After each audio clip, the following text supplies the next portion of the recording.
Okay guys, so this morning we're going to try and strip this down. So the plan is we undo all the plugs on both the coil packs and the injectors.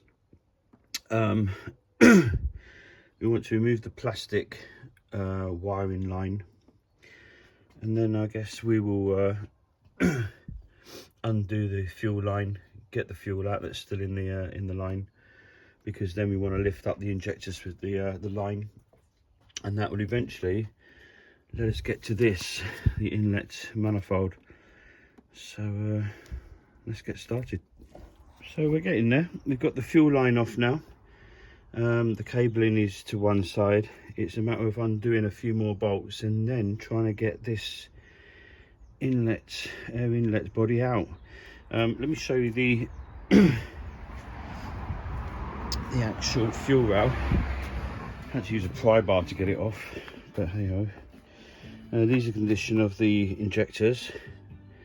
I'm going to renew obviously the seals and the little cap things on them. But yeah, going so well.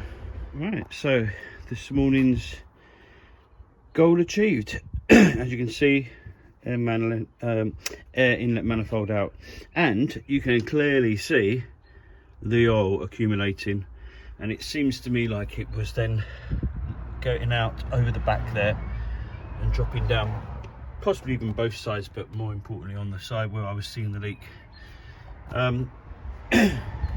What I understand, this is a really rare leak for this engine. You can see it's been wet there, and now it's just been pouring down. You've got your knock sensors there, but yeah, literally pulled with loads of oil.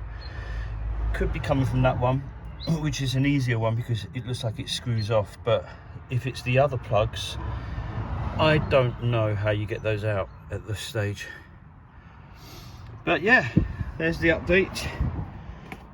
Stage 1 achieved. Air inlet body is out, and we can actually see what has been causing my leak.